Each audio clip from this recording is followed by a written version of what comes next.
Enquanto o mundo foca no que ocorre fora do Irã, há uma situação ainda mais intensa dentro do país. Atualmente, há relatos de que os próprios iranianos começaram a perseguir os membros da Guarda Revolucionária Islâmica, ou IRGC. Ao mesmo tempo, a economia do Irã está caindo aos poucos, como se sua força estivesse desaparecendo lentamente diante do mundo inteiro. E não é só isso, né? Até mesmo os ricos da elite no Irã estão perdendo o controle sobre o dinheiro que escondem em outros países. Isso se deve a uma nova medida do Departamento do Tesouro dos Estados Unidos chamada Economic Fury, uma operação que o Irã aparentemente não esperava. O que ocorre no país é ainda mais surpreendente. Apenas 2 noites atrás, uma figura conhecida ligada ao IRGC foi atacada por várias pessoas e esfaqueada repetidamente perto de Teherã. Isso não é um crime comum. Pode ser um sinal de que cidadãos comuns já estão prontos para agir por conta própria. E isso não é apenas especulação. De acordo com um membro do IRGC, falou na mesma noite do incidente, explosões consecutivas de veículos estavam acontecendo em várias partes de Teherã. No começo, a mídia ficou confusa se isso era um novo ataque aéreo dos Estados Unidos ou de Israel, especialmente porque há um cessar-fogo em vigor no momento. Mas depois, surgiu um vídeo de um comandante do IRGC dizendo que as explosões foram causadas por pessoas contrárias ao governo. Eles chamam essas pessoas de agentes hostis.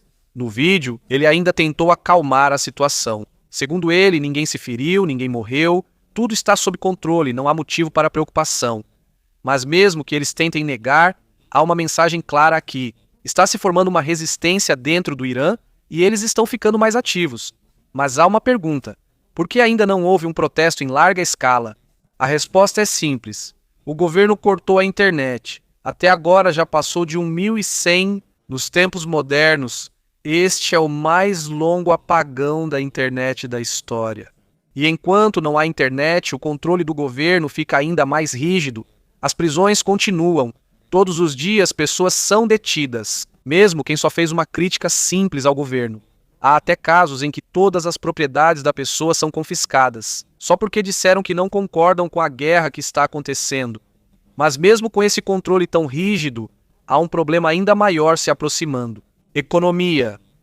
De acordo com o alerta do Banco Central do Irã, pode levar até 12 anos para o país se recuperar totalmente dos efeitos da guerra e das sanções. Desde que começou o bloqueio dos Estados Unidos, o Irã praticamente perdeu sua renda proveniente do petróleo, que é sua fonte de dinheiro mais importante, e ainda tem o impacto do corte da internet. Como você vai fazer negócios sem internet? Como vai comprar online? Como vai usar cartão de crédito ou fazer transações? Em outras palavras, a economia praticamente parou, e até agora não há sinal claro de que isso vai acabar logo. Dentro do Irã, a raiva está crescendo, fora, a pressão continua. E quanto mais o tempo passa, mais perigosa fica a situação. Agora, vamos analisar mais profundamente o impacto do que está acontecendo. Recentemente, Brad Cooper fez uma declaração. E se os dados forem verdadeiros, isso é um grande desdobramento. Segundo ele, o bloqueio nos portos do Irã já foi totalmente implementado. Isso significa que as forças dos Estados Unidos agora controlam o movimento dos navios em toda a região, e eles detêm a superioridade marítima no Oriente Médio. E é aqui que a situação fica séria. Quase 90% da economia do Irã depende do comércio marítimo. É por ali que entram e saem a maioria dos produtos, especialmente o petróleo. Mas em menos de 36 horas após a implementação do bloqueio, quase tudo parou. Nada entra, nada sai. É como se tudo estivesse parando aos poucos. Parece que a economia do país está sendo estrangulada. Agora há um problema crítico que está piorando ainda mais a situação. O Irã não consegue armazenar grandes quantidades de petróleo. O espaço de armazenamento deles é limitado. Eles só têm alguns depósitos de petróleo onde podem guardar o óleo que continuam extraindo do solo. Mas, por causa do bloqueio, eles não conseguem exportar, não conseguem vender. E todos os dias os depósitos deles vão ficando cheios.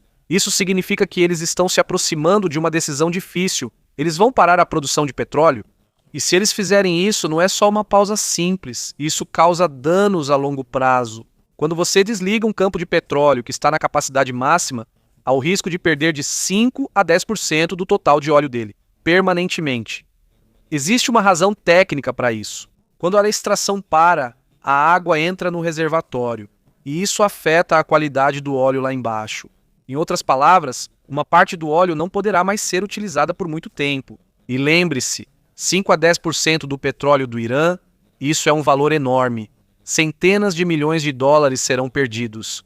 Por isso, o governo evita ao máximo fazer isso. Mas se os depósitos deles ficarem cheios, eles não terão escolha. De acordo com um analista que acompanha a situação, o Irã só tem armazenamento suficiente para cerca de 13 a 15 dias de petróleo não exportado. Provavelmente eles têm armazenamento suficiente para cerca de 13 a 15 ou 16 dias para guardar o petróleo que não conseguem exportar. Quando eles ficarem sem espaço de armazenamento, vão ter que reduzir a extração de petróleo. Reduzir a extração de petróleo não vai causar apenas danos ao volume de exportação ou extração de petróleo deles a longo prazo, mas também vai levar ao aumento da taxa de desemprego. É o coração da economia do Irã, responsável por 70% a 80% da receita do país, que é usada para manter as operações do governo. E é aí que a situação se torna perigosa, porque o Irã já tem um histórico desse tipo de acontecimento. Vamos relembrar a Revolução Iraniana de 1979. Um dos motivos pelos quais o governo de Shah caiu na época foi porque a produção de petróleo parou. O país perdeu receita, o dinheiro secou e a situação piorou rapidamente, até que o Shah foi forçado a fugir do país e nunca mais conseguiu voltar. E foi aí que começou a República Islâmica. Agora, se a receita do petróleo parar novamente, de onde o governo vai tirar dinheiro para pagar suas despesas? Como eles vão pagar os salários dos membros da Guarda Revolucionária Islâmica e os membros das milícias e os trabalhadores dos campos de petróleo? E como eles vão sustentar todo o sistema que construíram ao longo de tantos anos? No final, só existe uma resposta. Quando a receita parar, tudo vai parar, e é aí que começará a verdadeira crise. Atualmente, há cerca de 10 embarcações iranianas que tentaram escapar do bloqueio dos Estados Unidos, e nenhuma delas conseguiu passar. O mais surpreendente é que o Comando Central dos Estados Unidos está fornecendo atualizações quase em tempo real de como eles estão interceptando cada navio. É como uma operação em tempo real. Por exemplo, só ontem uma embarcação iraniana tentou passar perto da costa para conseguir chegar ao Oceano Índico. Provavelmente estava indo para a China para vender o petróleo que transportava, mas não conseguiu passar. Foi imediatamente interceptado pelos Estados Unidos e foi forçado a voltar para o Irã. Isso significa que nada entra, nada sai. Lockdown total. E se você acha que isso já é o pior, a situação do Irã ficou ainda mais difícil. Junto com o bloqueio militar, o Departamento do Tesouro dos Estados Unidos também lançou uma nova operação chamada Operation Economic Fury. E o objetivo disso é simples, mas brutal: espremer a economia do Irã até não sobrar nada. Sob essa operação, todos os bancos do mundo receberam um aviso. Principalmente os bancos que lidam ou recebem dinheiro vindo do Irã. De acordo com o Tesouro, eles estão prontos para impor o que chamam de sanções secundárias contra qualquer um que ajudar o Irã. Isso significa que, mesmo que você não tenha ligação direta com o Irã, se ajudar eles, também pode ser punido. Mas esta é a parte mais crítica. A permissão temporária para vender petróleo, mesmo estando retido no mar, está prestes a expirar. E de acordo com os Estados Unidos, isso não será renovado. Em outras palavras, ficará ainda mais difícil para o Irã encontrar compradores para o seu petróleo. E é aqui que a situação piora ainda mais. Ontem, o Tesouro dos Estados Unidos enviou uma carta direta para os bancos na China, Hong Kong e Emirados Árabes Unidos, assim como para bancos de outros países do Oriente Médio. E por que isso é importante? Porque antes, esses países, especialmente os Emirados Árabes Unidos, já foram apontados como rota do Irã para evitar as sanções. É lá que eles movimentam o dinheiro, é lá que eles fazem as transações. Mas agora a situação mudou. Por causa das ações do Irã contra alguns países do Golfo, esses países passaram a ter motivos para cooperar com os Estados Unidos, e se isso acontecer, o Irã perderá seus atalhos para o sistema financeiro global. E não será só o governo que será afetado por isso, mas isso vai afetar ainda mais a elite e os oficiais. Aqueles que escondem milhões ou até centenas de milhões de dólares em outros países como um plano de contingência caso o governo caia, parece que eles também perderão essa rede de segurança. Se o dinheiro for totalmente bloqueado, não terão mais para onde ir.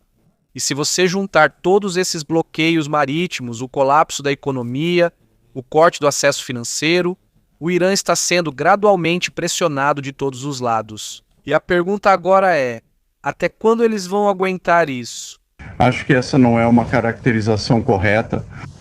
Ontem anunciamos a Operação Fúria Econômica e nós, por mais de um ano, temos exercido máxima pressão sobre os iranianos, tanto bloqueando pagamentos ao Estado iraniano, quanto indo atrás das contas da Guarda Revolucionária Islâmica. Um dos erros que podem se mostrar fatais, cometidos pelos iranianos, foi bombardear seus vizinhos do Conselho de Cooperação do Golfo, e que agora estão dispostos a serem muito mais transparentes em relação aos fundos ou a fazer uma investigação mais profunda sobre os fundos que estão em seus sistemas bancários.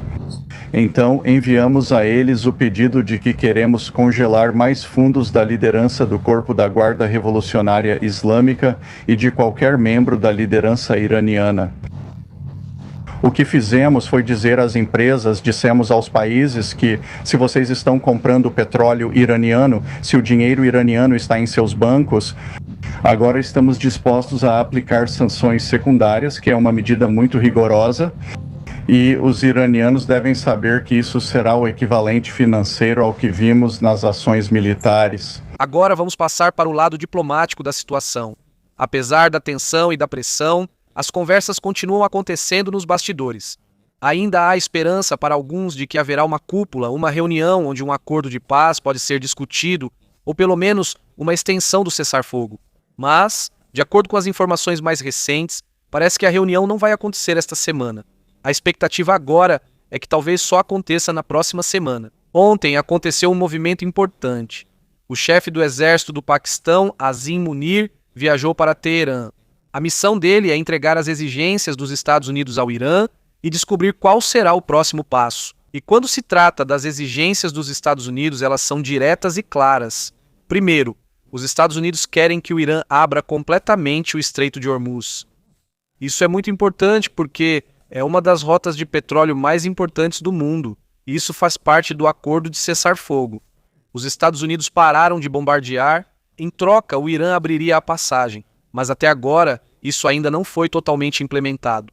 Em segundo lugar, os Estados Unidos querem garantir que na próxima negociação, os delegados enviados pelo Irã tenham poder real, aqueles que têm autoridade para assinar e tomar decisões, porque na reunião anterior, mesmo depois de quase 20 horas de conversa, os Estados Unidos descobriram que as pessoas com quem estavam lidando não tinham a palavra final. Eles não tinham poder para aprovar o acordo. Então, o que aconteceu foi que a delegação apenas voltou para o Irã. Conversaram com um líder de nível mais alto, possivelmente Ali Khamenei ou outro que realmente tivesse o controle. Só então uma decisão final foi tomada. Agora, os Estados Unidos querem evitar esse tipo de situação. Eles não querem mais repetir negociações longas que acabam em nada. Por isso, a mensagem é clara. Se houver uma conversa, o interlocutor deve ter autoridade. E agora parece que a próxima reunião está se aproximando. Mas a pergunta é, haverá realmente um acordo? Ou será mais uma rodada de conversas sem um resultado claro? Enquanto o mundo espera por uma resposta, a situação continua esquentando a cada dia que passa. Boa tarde, já se passaram 46 dias desde o início da Operation Epic Fury e o cessar-fogo entre Estados Unidos e Irã continua enquanto esforços diplomáticos seguem. O presidente afirmou esta semana que as negociações podem ser retomadas em breve entre os negociadores, possivelmente em Islamabad. À noite, na Fox News, ele comentou sobre o impacto econômico restrito da guerra e afirmou ver o conflito próximo do fim. Os comentários do presidente acontecem enquanto os iranianos dizem que mensagens ainda estão sendo trocadas entre os dois lados. Tabadol. A troca de mensagens continua. Desde o dia em que a delegação da República Islâmica do Irã retornou a Teherã até hoje, inúmeras mensagens foram trocadas por meio de um intermediário paquistanês. Nossas posições foram deixadas muito claras, tanto lá durante as negociações quanto nessas trocas de mensagens. O porta-voz do Ministério das Relações Exteriores do Irã falou enquanto o Comando Central dos Estados Unidos bloqueia portos iranianos com mais de 12 navios de apoio. O comandante do CENTCOM, almirante Brad Cooper, afirmou: o bloqueio dos portos iranianos foi totalmente implementado enquanto as forças dos Estados Unidos mantêm a superioridade marítima no Oriente Médio. Cerca de 90% da economia do Irã depende do comércio marítimo internacional. Em menos de 36 horas após o bloqueio, as forças dos Estados Unidos pararam todo o comércio marítimo de entrada e saída do Irã.